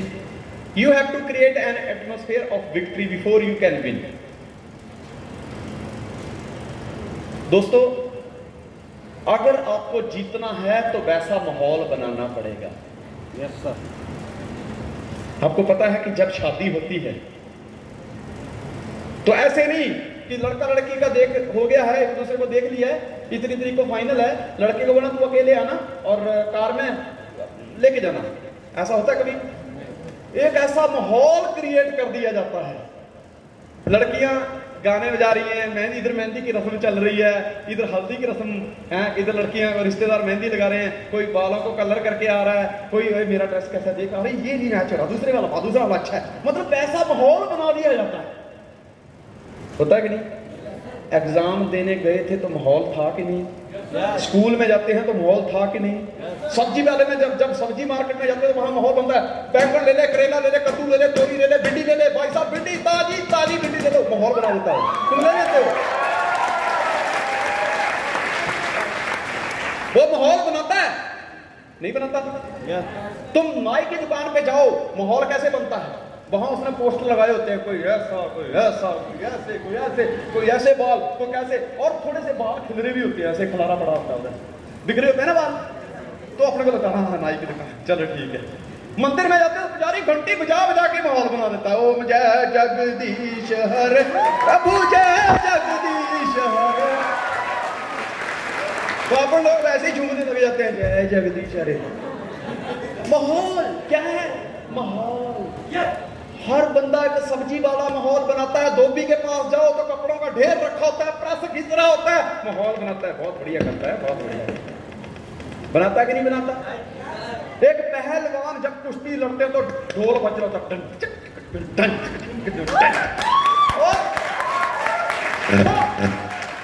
आजा तो अपने बाहर खड़े, ये गा ये कूदा ये गा, माहौल बना है, माहौल। और उस माहौल में आदमी कपड़े तो उतार देता है क्योंकि कुश्ती लड़नी है उसको। क्रिकेट के मैदान में जब क्रिकेट प्लेयर खेलता है तो ऐसे ही जाता है, यार खेलना है, क्या करे, इतने में बीवी का फोन आता है, अच्छी तरह खेलना, नहीं तो हाँ ठीक है। इतने में जब पब्लिक को देखता है, क्या बात है, चारों तरफ तालियां शोर, माहौल बन जाता है, और उसमें 440 वोल्टेज का करंट है। होता है कि नहीं होता है? वैसा माहौल बनाना पड़ता है दोस्त। आप जीतना चाहते हो, कामयाब होना चाहते हो, आप इस स्टेज पर सम्मानित होना चाहते हो, तो दोस्त वैसा माहौल पैदा करिए, वैसा माहौल पैदा करिए।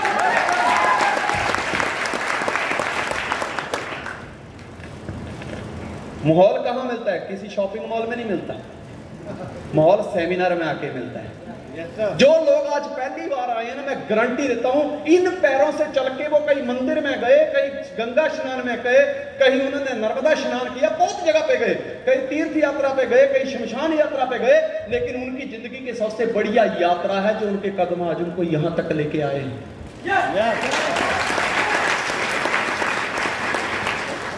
माहौल क्या होता है? जब ढोल बजता है ना, तो जिसने नाचना होता है पूछता नहीं किसी का होता है कि नहीं होता है? उस माहौल में जो जिंदगी में कभी नाचा नहीं, उसको भी खींचा जाता है। आजा, तो भी कहता है मैं नाचा नहीं करता, नाचो नाच, देख तू नहीं कहते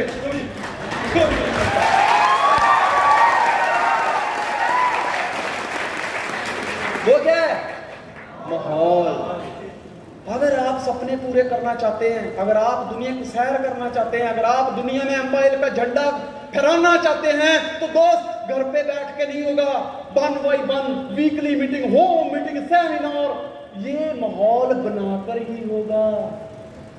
जीतना है तो जीतने का माहौल पैदा करिए। एक राजा के पास एक बहुत बड़ा हाथी था, उस हाथी से उस राजा ने बहुत युद्ध लड़े, और उस हाथी पे जब भी बैठ के राजा ने युद्ध लड़ा, राजा की जीत हुई। अब हुआ क्या, हाथी बूढ़ा हो गया। हाथी बूढ़ा हो गया तो राजा ने सोचा, यार इस हाथी की वजह से मैंने बहुत युद्ध लड़े,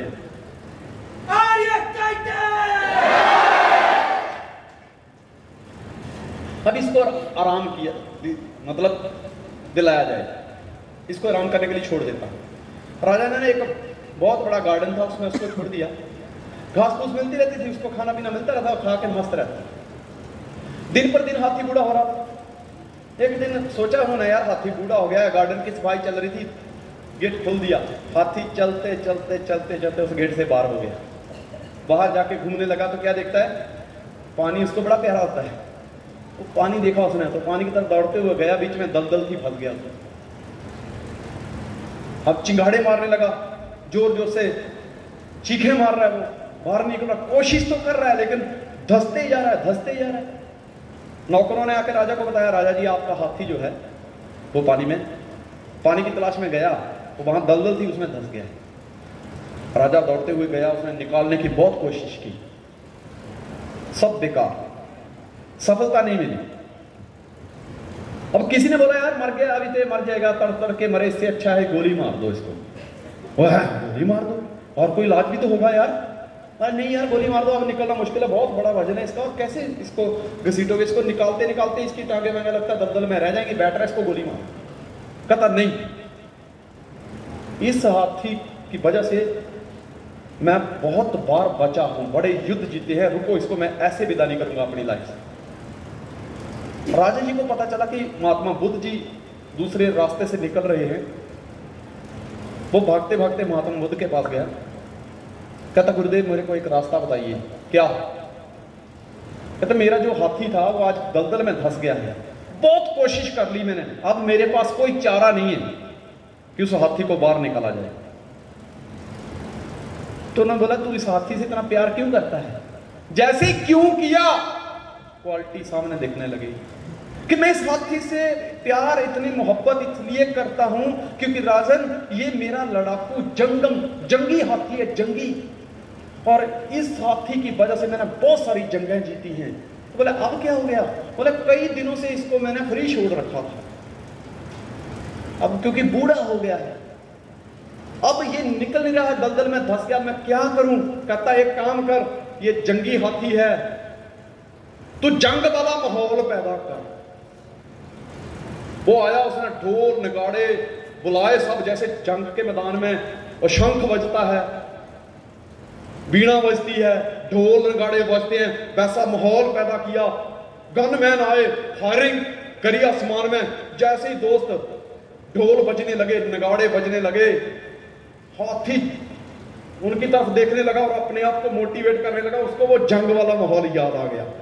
दोस्त जैसे फुल जोर से इधर से फायरिंग होने लगी, राजा ने आदेश दिया, हाथी ने पूरा जोर लगाया और कीचड़ के साथ ही बाहर आ गया। यह था माहौल, ये होता है माहौल।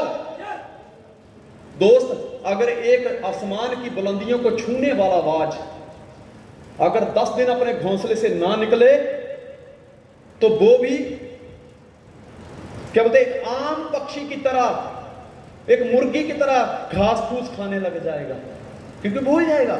अगर शेर 10 दिन अपनी गुफा से निकलकर शिकार ना करे तो दोस्त वो शिकार करना भूल जाएगा।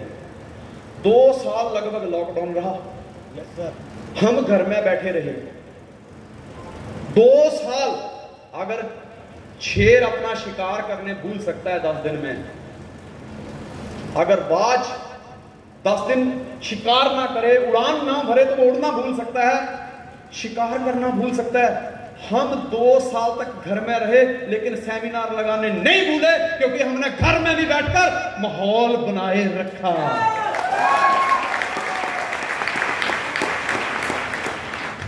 कहते बंदे की कदर किरदार से होती है, औरत की कदर, औरत की सुंदरता श्रृंगार से होती है, तलवार की कीमत उसकी धार से होती है, हर जगह पूछ पूछ प्यार से होती है, और नेटवर्क की तरक्की मीटिंग और सेमिनार से होती है। Next please, care about your health. बात फिर आती है, ये मेरा सबसे प्रिय सब्जेक्ट है दोस्तों। Right now I am 47 year old, 47 साल मेरा 47 रनिंग है। मैं इस चीज का अभिमान नहीं करता, लेकिन मैं इस बात की गारंटी देता हूं कि 2 साल कम वाला ही व्यक्ति मेरे साथ मेरे बराबर दौड़ लगा ले, मेरे बराबर जिम कर ले, और मैं खाने में भी परहेज नहीं करता, खाता पीता भी, उसके बावजूद भी इस तरह से फिट रहना हर किसी के बस की बात नहीं। मैं उसको कहता हूं तू बाकी बातें छोड़, तू अपनी मेरे को बॉडी का सिर्फ एक पोस्चर ही बता दे, पोज ही बता दे। तो अक्सर लोग पोज ऐसे करते हैं, मैं कहता हूं इसको पोज नहीं कहते, पोज ऐसे होता है।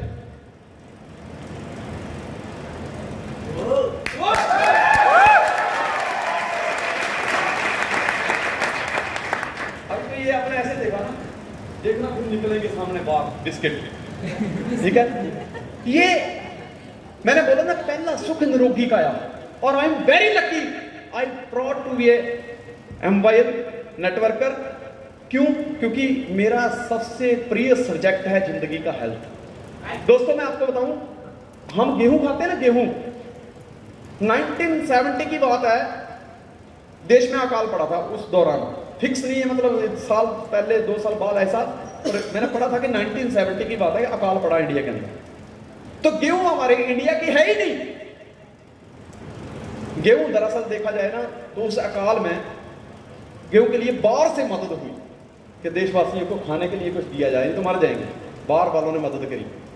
तो दोस्त, हिंदुस्तानियों ने उसको यहां उगाकर देखा तो अच्छी फसल हुई। दिमागी है ना, उन्होंने कहा यार ये बढ़िया। नहीं तो पहले हिंदुस्तान की खुराक पता क्या थी? जौ की रोटी, चावल की रोटी, बाजरे की रोटी, चने की रोटी, ये खुराक थी हिंदुस्तानियों की। अब गेहूं की रोटी आ गई, उसने सबको लात मार के पीछे कर दिया, चलो सब गेहूं की रोटी। अब हुआ क्या कि जब गेहूं बीजी गई, जहां समझ लीजिए 2 किलो गेहूं डाली थी, वहां 20 किलो पैदा हो गई। उन्होंने कहा यार ये मौसम, ये एटमॉस्फेयर, ये जमीन हमारी इसके लायक है, पैदा कर सकती है। इन्होंने दाने इकट्ठे करने शुरू कर दिए और हर साल बीजने शुरू कर दी। गेहूं होने लगी, उसको खाद दी गई पशुओं की, जैसे बकरी, भैंस, गाय, इनका गोबर इस्तेमाल किया गया उसकी खाद के लिए। फसल होने लगी। फिर धीरे धीरे देश में आर्थिक क्रांति आने लगी, लोगों को समझ लगी पैसे से बड़ा कुछ नहीं है यार, तो लोग पढ़े लिखे हो गए। तो दोस्त, उन्होंने पेस्टिसाइड का बंदोबस्त कर दिया। और फिर क्या हुआ? गेहूं की ज्यादा फसल लेने के लिए पेस्टिसाइड का इस्तेमाल किया गया, ताकि जहां पे हमारी 1 बीघा जमीन में 14 बोरियां निकल रही हैं, वहां से 25 कैसे निकलें, उसके लिए दिमाग चलाने शुरू कर दिया। ये नहीं देखा 14 से 25 तो उन्होंने निकाल ली, वो निकल भी आई, लेकिन ये नहीं देखा कि इन 25 के पीछे साथ में मौत भी चल के आ रही है, घर में चल कर आ रही है। वो छोटा बड़ा नहीं देखती, पेस्टिसाइड यूज करना शुरू कर दी। पहले जो गेहूं का दाना था ना, वो सीधा होता था, चावल के दाने की तरह सीधा, और एक कीड़ा चलता ना ऐसे ऐसे करके, ऐसे ऐसे करके, ऐसे ऐसे करके। जैसे ही इसके ऊपर पेस्टिसाइड इस्तेमाल करी तो गेहूं ने उस कीड़े की तरह आकार ले लिया, आगे से भी पतली, पीछे से भी पतली, बीच में से मोटी हो गई। आज गेहूं का दाना देखना, आगे से भी पतला, पीछे बीच में से मोटा। और इंसान की शक्ल देख लो, ऊपर से भी पतला, नीचे से भी पतला, बीच में से मोटा।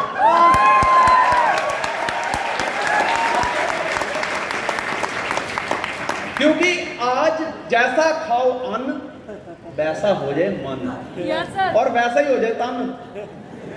ठीक है ना? तो ये बात को जरा सीरियस लेना। मैंने एक स्वेट मार्टन की बुकें बहुत पढ़ता हूं, मैं उसका बहुत फैन हूं। उसकी एक बुक पढ़ी थी मैंने आज से करीब 15 साल पहले।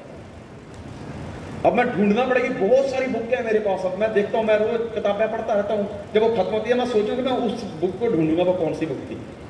उसके अंदर उसने एक बात लिखी थी कि आज का इंसान खाने के पीछे दौड़ता है, लेकिन आने वाले 25 साल के बाद इंसान खाने से भागेगा। आज का इंसान खाने के पीछे भागता है, आने वाले टाइम में इंसान बोलेगा ओ भाग, खाना भाग।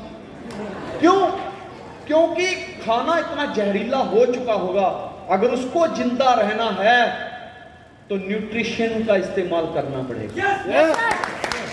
और दोस्त कहता अब पछताए हो तो क्या जब चिड़ियां चुग गई खेत। आप मेरे से बहुत भाग्यशाली हैं। क्यों? अब इस उम्र में मैं न्यूट्रिशन ले रहा हूं। जब से न्यूट्रिशन ले रहा हूं, हो सकता है पहले से मैं 5 साल ज्यादा जी जाऊंगा, क्योंकि इस उम्र में, इतनी उम्र बीत जाने के बाद ले रहा हूं ना। आज आप 20 और 30 के बीच के हैं, 18 से 30 के बीच के हैं, मतलब आप आज एकदम ग्रोथ मोड में, जो शरीर का, मन का, हृदय का, जिंदगी का जो ग्रोथ मोड है, उस ग्रोथ मोड में आप ये न्यूट्रिशन का इस्तेमाल कर रहे हैं। अब तक जितना पेस्टिसाइड आपके शरीर में गया वो आउट हो जाएगा। अब एकदम कमल के फूल की तरह निखर कर बाहर आओगे, लंबा जियोगे यार, समझोगा। तो इसलिए कुछ लोग, 2 प्रकार के लोग होते हैं। कुछ लोग क्या करते हैं, सेब खाना है, डॉक्टर ने बोला है सेब खाना है, क्या करें, महंगाई बहुत है, बहुत महंगा देता है सेब, छोटू साला बड़े महंगे सेब देता है, क्या करें, महंगाई बहुत है, सेब खाना है, डॉक्टर ने बोला है, तबीयत ठीक नहीं है। और कुछ लोग वो अंदर वाले छोटू की सुनते हैं, वो बीमार पड़े उससे पहले सेब खाते हैं कि बीमारी ना पड़े। 2 प्रकार के लोग हैं। एक बीमार पड़ने के बाद जब डॉक्टर कहता है सेब खाओ तब खाते हैं, और दूसरे वो पहले ही खाते हैं ताकि बीमार पड़े ही नहीं। एक लड़की थी, उसका फेर हो गया एक एडवोकेट के साथ। अब लड़की कॉलेज जाती थी, अब जिस बस में वो आती थी उस बस में एक दिन डॉक्टर मिल गया, बट डॉक्टर पीछे पड़ गया। अब उसने, डॉक्टर ने भी सेटिंग कर ली। बहुत दिन हो गए तो वकील को पता चला यार ऐसा ऐसा लफड़ा है कि ये इसका चक्कर मेरे साथ भी है और डॉक्टर के साथ भी है। तो अब वकील जब भी उससे मिलने आए तो सेब लेकर आए। ऐसे करते 2-4 महीने हो गए। तो 4 महीने बाद बोलती है यार तू जब भी आता है, रोज आता है, सारा सेब लेके आता है। तो पता क्या बोलता है? An apple in a day doctor keeper.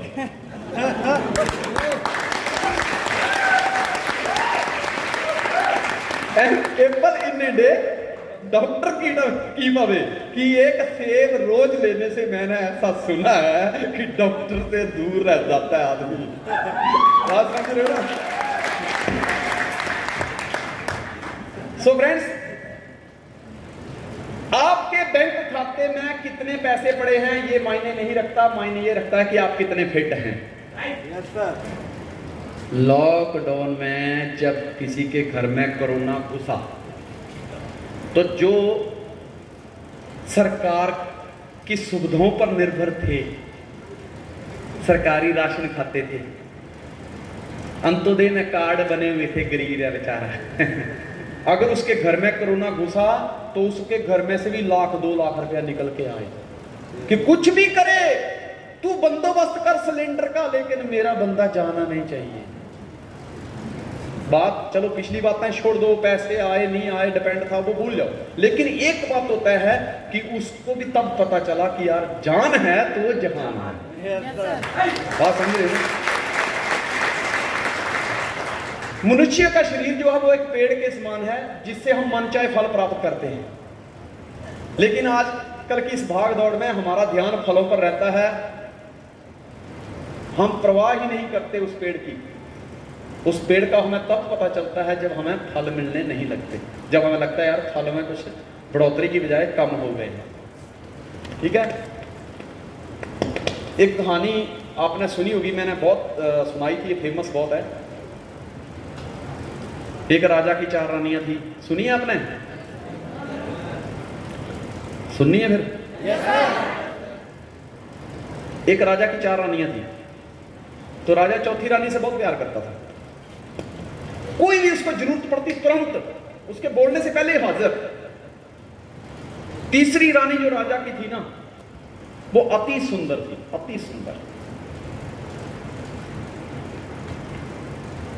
राजा को शंका रहती थी मन में कि यार मुझे कहीं कुछ हो गया ना तो ये दूसरी शादी कर लेगी। तो मैंने कहा what ever the mind of a man can conceive and believe he can achieve. उसको शंका रहती थी कि अगर मेरा इस संसार में निधन हो गया, मैं चला गया, तो इसके कहीं ना कहीं पक्का किसी मेरे मरने के बाद दूसरे से शादी कर लेगी। जो दूसरे नंबर की रानी थी, राजा उससे भी बहुत प्रेम करता था। जब भी कहीं समस्या आती थी, मुसीबत आती थी, तो उससे हेल्प लेता था, वो उस समस्या से बाहर निकालता था। लेकिन जो 1 नंबर की रानी थी ना राजा ने उससे कभी प्रेम ही नहीं किया। वो रानी जो थी उससे, राजा से वो खुद बहुत प्रेम करती थी। यहाँ पे एक राजा की 4 रानियां, 3 रानियों के पीछे राजा अपनी जान देता है, और एक रानी जो सबसे पहली है उसको प्यार ही नहीं करता, उसको पूछता ही नहीं है। लेकिन बात देखिए, वो अकेली रानी राजा से बहुत प्रेम करती है। एक दिन क्या हुआ, राजा ने जैसा सोचा था वैसे हुआ, राजा बीमार पड़ गया। बहुत हकीम वैद्य दवाई की, डॉक्टर बुलाए गए, तो उन्होंने एक ही बात बोली कि अब देर हो चुकी है, इसकी सेवा करिए, एक कुछ दिनों का मेहमान है, मर जाएगा। एक दिन राजा बैठा बैठा सोच रहा था, यार 4 रानियों का राजा हूं मैं, अगर अकेला मैं ऊपर गया तो यार मेरा मजाक उड़ाएंगे सब लोग। 4 रानियों का होते हुए अकेला आया, तो यार कुछ करते जुगाड़। उसने चौथी रानी को बुलाया, बोला रानी इधर आओ। बोलो जनाब, मैं तुमसे बहुत प्रेम करता हूं, और जैसे कि वैद्य ने बताया है कि मैं मरने वाला हूं, मैं 4 रानियों के होते हुए अगर अकेला ऊपर जाऊंगा तो अच्छा नहीं लगेगा, वहां भी मेरी देख रेख के लिए कोई चाहिए, तुम मेरे साथ चलोगी? वो कहती राजा नहीं सॉरी मेरा और तेरा साथ यहीं तक है, मैं नहीं चल सकता। राजा का दिल टूट गया यार, मतलब मैं इससे बहुत प्रेम किया यार, जो इसने डिमांड करी मैंने इसकी डिमांड मतलब बहुत कम सेकंड में पूरी कर दी, लेकिन उसके बावजूद भी ये मेरा साथ नहीं दे रही। दोस्तों वो रानी कौन है पता? चौथी रानी, वो हमारा जिस्म है। हम बैठे हैं, कहीं भी बैठे हैं सभा में, अगर खुजली हो रही है ना तुरंत, प्यास लगी है तुरंत, टॉयलेट आया तुरंत, या नींबू पानी चाहिए तुरंत, क्योंकि इसकी हर डिमांड पूरी करें, क्योंकि हम इससे प्रेम बहुत करते हैं। किससे? शरीर। यस, ये हमारी चौथी रानी है। तीसरी रानी, राजा ने बुलाया उसको कि तू तो बहुत सुंदर है, बहुत खूबसूरत है, मैंने तुझसे बहुत प्रेम किया है, मैं मरने वाला हूं, चलोगी मेरे साथ? उसने कहा राजा जल्दी मर, कल मरना आज मर, मैंने पति ढूंढ के रखा है, don't waste your time and me time also. राजा कहता है राजा का दिल टूट गया यार, मैं जैसा सोचता था इसने वैसे ही काम किया। वो बहुत खूबसूरत थी। वो तीसरी रानी है हमारी धन दौलत, हमारा कमाया हुआ सारा पैसा, हमारी प्रॉपर्टी। जैसे ही हम मरते हैं ये दूसरे के साथ शादी कर लेती है, जो वारिसदार होते हैं उनके नाम पे चढ़ जाती है। सही बोल रहा हूं?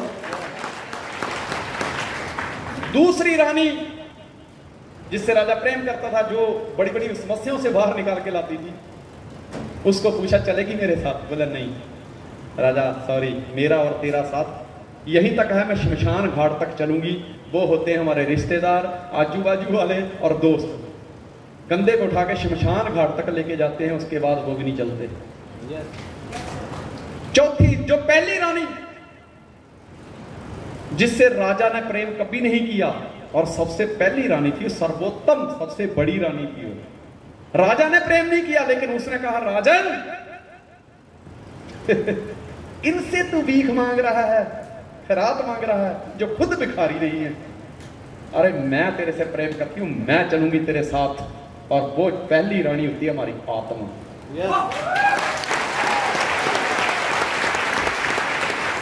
जैसे मैंने बताया कि शरीर जो है वो बहुत निचला दर्जा है, उसके ऊपर इंद्रियां आती हैं, इंद्रियों के ऊपर विचार आते हैं, विचारों के ऊपर बुद्धि आती है और बुद्धि के ऊपर आत्मा आती है। लेकिन हम हैं कि वहां तक पहुंचते ही नहीं है, नीचे नीचे इलाके भी खत्म हो जाते हैं। ऐसे ही होता है ना, नीचे युद्ध चालू रहता है, वही खत्म हो जाते हैं। तो दोस्त एक चीज अंडरस्टैंड करिए, हमारा सबसे पहले अपनी आत्मा से पूछिए कि क्या जो आज की डेट में मैं भोजन कर रहा हूं वो शुद्ध है कि नहीं, जो मैं पानी पी रहा हूं वो शुद्ध है कि नहीं, जो मैं खाना खा रहा हूं वो शुद्ध है कि नहीं, जो मैं कर रहा हूं वो सही है कि नहीं। पूछिए उससे सवाल, क्योंकि ये वो रानी है जो आपसे बहुत मोहब्बत करती है यार, ठीक है? उससे सवाल पूछिए और अपने आप को सेव कीजिए, क्योंकि मैंने पहले भी बताया कि जान है तो वो जान।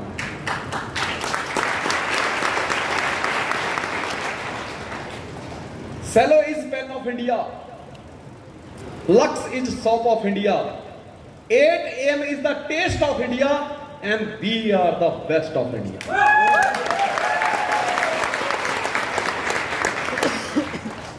Cello is pen of India. पता है आपको सेलो पेन आता था? अभी भी आता है ना? इंडिया का सबसे बढ़िया पेन माना जाता है। Lux is soap of India. पहले के टाइम में लक्स क्या मेरी खूबसूरती का राज, लक्स। अभी तो आ गया LOAP is the soap of India. उसके बाद है 8 AM is the test of India. सबसे बेहतरीन अगर किसी चीज का टेस्ट मुझे लगता है तो वो 8 AM का लगता है। और इसमें मैंने इतनी खूबसूरती देखी दोस्त, मैं इससे पहले जब इवेंट लगाता था तो थक जाता था यार, क्या करूं मैं, ऐसे पड़ जाता था जैसे शरीर में से कुछ निकाल लिया है। लेकिन अभी मुझे नहीं पता मुझे कितना टाइम हो गया बोलते हुए, लेकिन अभी भी जोश पूरा बरकरार है बिकॉज ऑफ 8 AM।